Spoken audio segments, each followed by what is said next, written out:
Page 6 of the Daily Nation also sets a tone for our conversation. This is regarding what is the developing story right now of Echesa and the corn game. And we just want to begin with Herman Manyora on this and Richard Onyonka. Let's just begin with you, Richard Onyonka, yes. On page 6 of the Daily Nation right now. So the MPs are calling for his resignation because, so to speak, the office of the Deputy President now is a crime scene. I think it's, to me, it's a false call. The reason is that these investigations are not complete. Yes. So what criteria are you going to use to ask the Deputy President to resign?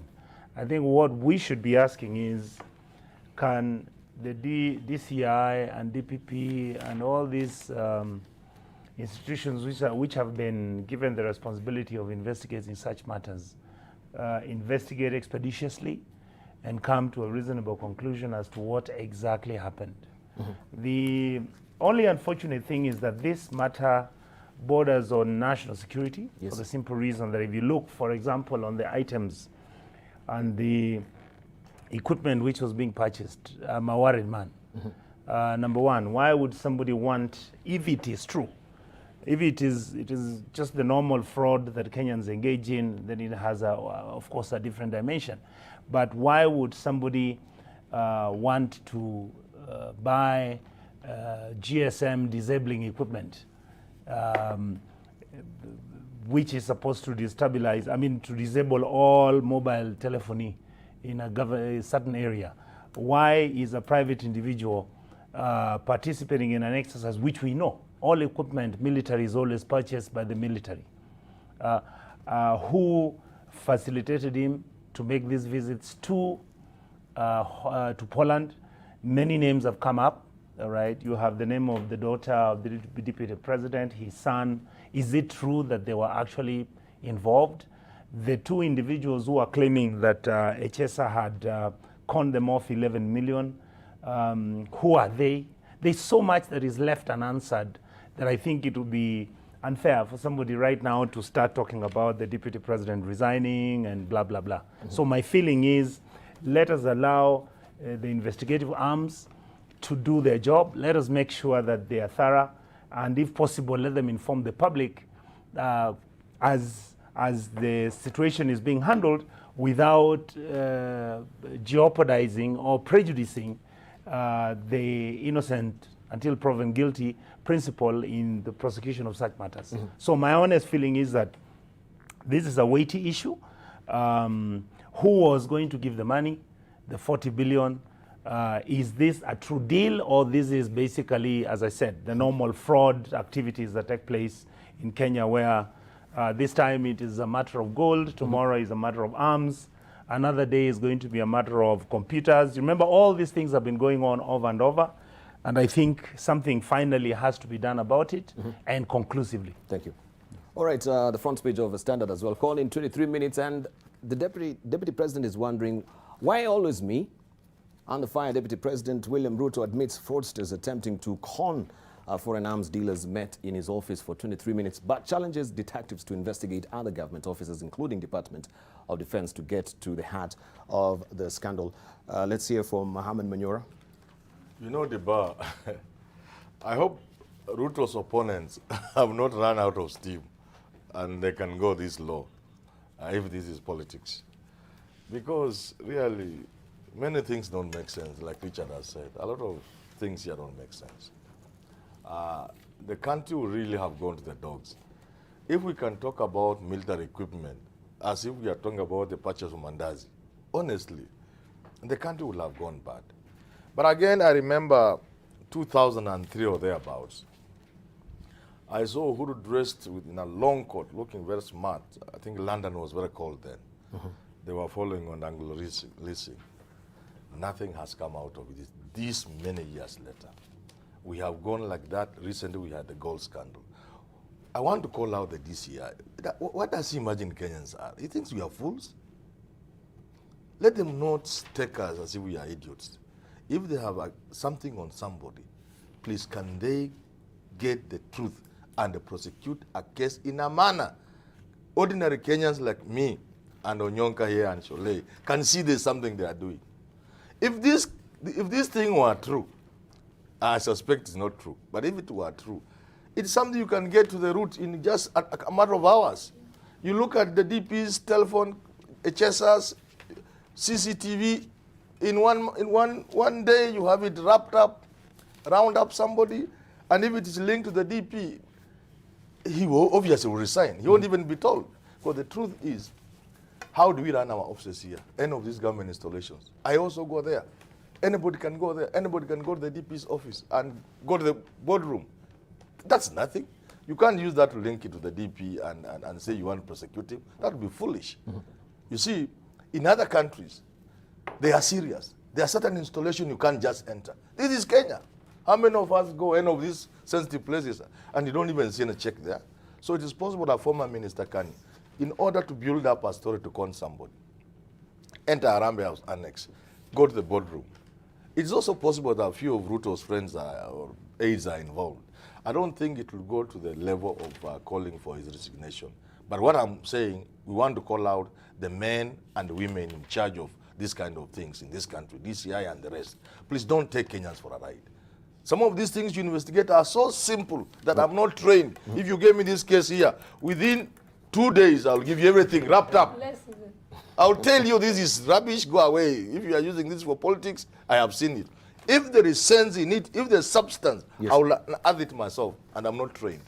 Right. And I'll do it with Sholei and Richard, the three of us. Within 2 days, you shall give them. What I'm saying before you stop me, please, let the DCI and those in power in this country not take Kenyans for granted. And while DCI is at these games of playing, they must know how they're offending Kenyans. I've said this on this bench. You go for people, and you know very well it's maybe just politics. There's nothing in the story. Then what are you also doing? You take these people and give them 6x6 beds at EACC. They go to, instead of going to remand, you take them to Muthaiga, where they get a mattress. Some of them are maybe driven at home. Kenyans are watching. So Kenyans are saying, oh, sisi ndio tunenanga industrial area. Hawa wakubwa wanapelekwa Muthaiga kulala. This is dangerous for the country.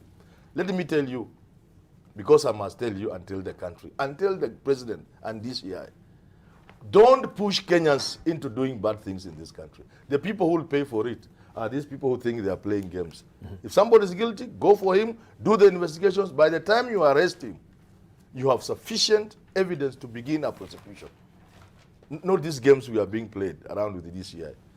I hope this is not one of them. All right. Yeah. Gladys. Yes, okay. First, I would like, good morning, Debarl, and I'd like to commend Honorable Onyonka and also Sam Manyore, because they've been very objective on this issue.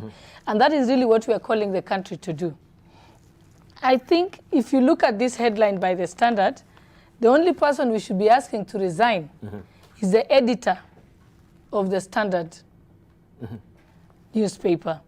Because when you say conned in 23 minutes, 39 fake arms come. Once it reveals that the editors of the Standard Group are so ignorant or think that Kenyans are so foolish that they can put a headline like this and expect to get away with it.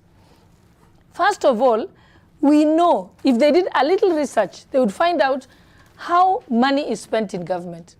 First of all, you've got to put it in a budgetary proposal. It is in the budgetary estimates. The exact items are there.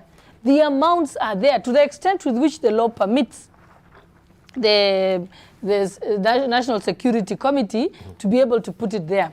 So it is not just that easy to take money from government or to sign a contract. The contract needed to have been in the budgetary estimates that came before Parliament during the budgetary hearings. And in fact, to the extent that there is an exact amount put for it and a procurement process undertaken. And after the procurement process is undertaken, then an invoice is given to the relevant authorities, and from that, the money is then wired out of CBK. So it is not that easy. You cannot con Kenya in 23 minutes, no matter how high our corruption is. So this is a misleading article, and again, I repeat, the editors who wrote this story should resign. And number two, as a country, have we become a lynch mob country? A country that has no laws. That a country that you can wake up in the morning and decide to accuse somebody of the most preposterous crimes and get away with it. In another country, with this headline, the Standard Group would have been declared bankrupt because the amount of money they would have paid in defamation would have been so high that they would not be able to cope with it. We have allowed the media in this country not to become, the fourth estate is supposed to help keep government and other leaders in check. Instead, they have to become the people who have taken away every human right and everything set out in our Bill of Rights from the people of Kenya. They have no obligations whatsoever to protect people's rights. They have abused the freedom of expression and media freedom to the point that they can call you anything. They can call you a murderer, they can call you a thief, they can decide Kenya has been conned in 23 minutes, they can put whatever headline they want. It is unacceptable, and it's about time that we come out as Kenyans and call out the media for this kind of writing shoddy stories that are completely unsubstantiated. When we ask, it is one another thing, it's also an unjust. As Honorable Anyonka says, everybody is innocent until proven guilty. Don't mention me because the damage will be done by the time you're trying to sort this out. And I think there has been a group of people who have set out that they must bring the deputy president down. And so each time, their job to wake up every morning is to do anything to bring me down, to bring him down. And the question I should be saying, and I refer to what President Obama said. Yes. He said, he asked somebody, why are you acting that way? If you're so confident in your strength, then show me how strong you are by pulling someone else up. Don't show me how strong you are by putting someone down. And that's exactly where this particular group of people have become. So, and lastly, I would like to say this. If there is a procurement that is going on, then therefore, I want the media to publish for us the budgetary estimates on that item. I want them to write for us the list of procurement officers in the Ministry of Interior and in the Department of Defense that deal with procurement. I want them to tell us the line item where this 39 billion is.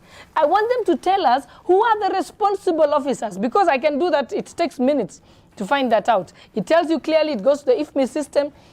So-and-so is the one who signs for procurement. So-and-so is the one who signs for the clearance. So-and-so is the one who gives the identifying number under IFMIS. So this is an impossibility to happen in our country. You can't tell me that people can walk into the deputy president's office and sign a 39 billion visual scam. It means this country has collapsed, and in fact the government, both the president and the deputy president, should resign if this has happened. Right, and I know it has not happened. These are made up stories by the media.